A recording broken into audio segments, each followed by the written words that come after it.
In this video, I just want to talk about a few of the issues we had buying a used Tesla third party.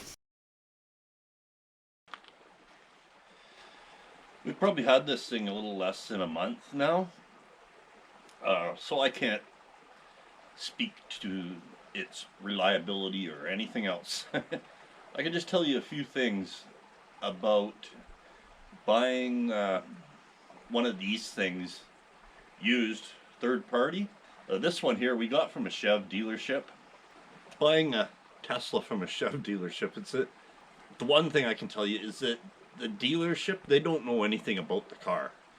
So there's the salesman trying to show us different features of this car, and we knew more about the car than he did. When you buy these things, you got to do a few things ahead of time that nobody tells you really. You put the Tesla app on your cell phone. It's a very important part of having one of these cars is actually having the app on your phone, because that's your key.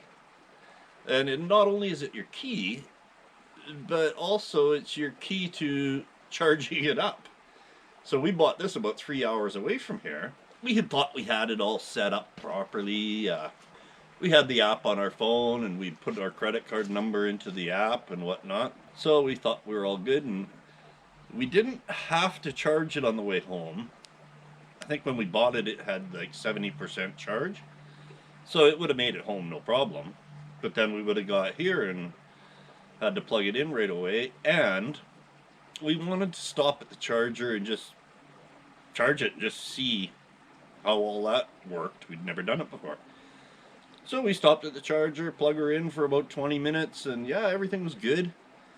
Charged it up and came home. That's when the first problem kind of arose. These things, they come with a 120 volt plug, and they also come with well, this one also came with a 220 volt. The 220 volt just looks like a dryer, same plug-in that plugs into a dryer. Well, I wasn't paying close enough attention, because it wasn't. It was actually a 50 amp 220 volt plug. What do they call it? They call it a NEMA 50. NEMA 50. Well, I had already wired in a 30 amp dryer plug because I had one here. So I just wired it in and thought I'd be good to go. Well, I got home and yeah, it doesn't plug in.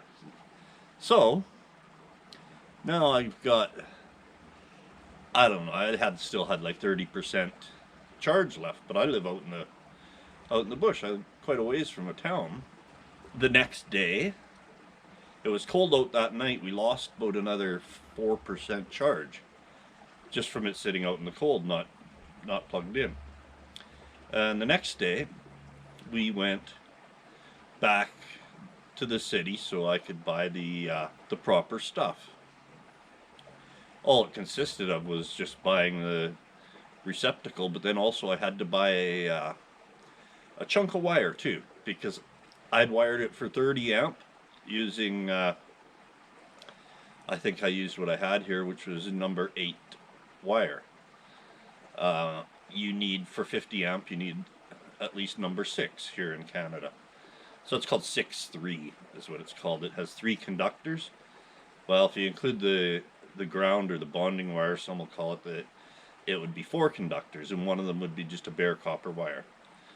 And then you would have a black, a red, and a white. Anyways, so got that all done. Now the thing charged at home. Well, that was good. However, now with this app, because we bought this car third party, well, that kind of creates another problem. You have to add the car to the app. So when you go to do that, it'll say add car to app or add to app, and you add the car. They want you to put the serial number of the car. This is what Tesla wants from you. They want the serial number of the car you bought. They want a picture of your driver's license. They want a picture of the car registration and a picture of the proof of insurance. So you take these pictures and you You send all that to Tesla. Then it comes up and it says it's going to be another 3 to 5 working days before the app will actually work. So if you buy third party, a good thing to do would be, if you can find out who the original owner was, have them transfer it into your name from their app onto your app. That way it happens all like right away. You don't have that 3 to 5 days. What we did though, we tried putting it on the app and kept trying and couldn't get it to work. So what we did was we phoned a Tesla service center. They were good there. This guy walked us through everything, and it was like half an hour, and we had it all up and running and working with our phones. So anyways, that's just a couple of things that you should be prepared for. They could happen. It could happen. Oh, yeah. The car charged with our credit card twice, because when I went back to buy the electrical parts, we thought, oh, we're here, we'll charge the car again. Well, so we did it again, and it worked fine. We come home a day later or so, we checked our credit card, and there had been no charges to it. Well, the previous owner, his card was still attached to the car. Whenever we plugged the car in, he got the bill. Well, I mean, it's kind of a good thing, but it's kind of better if you know that your credit card is going to actually work and charge the car before you take it on some long distance journey. I think that's all I got to say about that. Another thing that will happen is especially if you have a YouTube channel, you're going to get people making comments about it. Okay, one that comes to mind is, I had a comment, somebody said, what about the heater?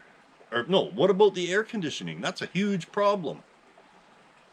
Well, I commented back, I says, well, can you kind of elaborate on that? Because, I don't know, my air conditioning works fine. It's not a huge problem. It works. It's kind of more of a huge problem in my Toyota that I was driving before, because I've never had working air conditioning in that, and it would probably cost thousands of dollars to get it fixed. This one works, and if it didn't, it's 100% covered by warranty, so no, air conditioning, not a problem. Okay, so you'll get people saying they blow up, you'll get all sorts of people saying things. I don't know, it seems like there's a lot of experts out there on these things, but the experts always seem to be people that have never had one. And if you want to know anything about these things, if you're ever thinking about getting one, I can't tell you whether they're good or bad, but what I did was I watched every YouTube video I could find on them, and that's a lot of videos. And just take it from those people. They've owned them, and they've owned them for years, so they know. They know what's going to happen with them. It's a car. It's going to break down. Things are going to happen.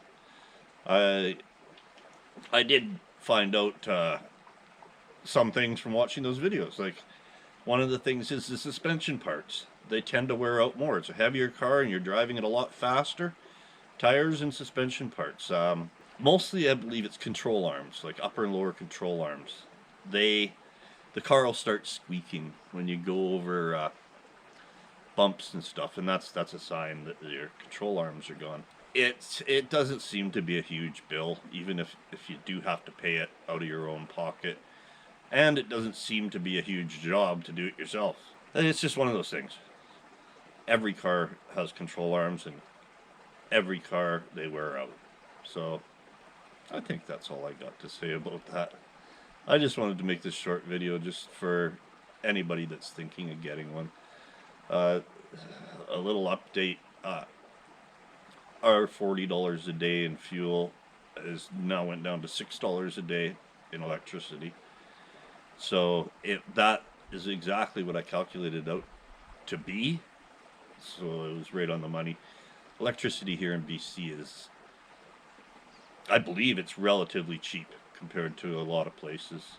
I imagine with our neighbors in the States, their electricity is probably fairly reasonable too, as compared to gas.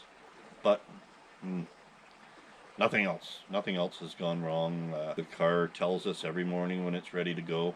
We have it set for, like 5 o'clock in the morning on weekdays and whatever on Saturday and Sunday, and the car just, what I mean by that is it heats the car up. It'll defrost the windows and it'll precondition the battery, which I never knew about that before. But preconditioning the battery, I guess it heats the battery up and gets it ready for your journey.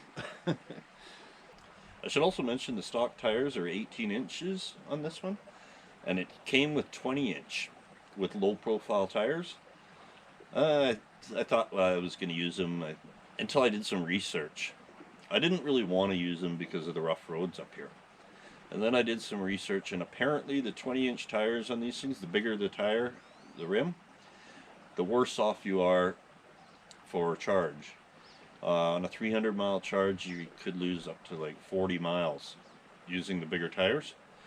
So I've got those tires up for sale, and those tires and rims up for sale, and I'm going to stick with the 18s that are on it and just get the snow tires taken off and put Summers on. I think that's all I got to say about that. Thanks for watching.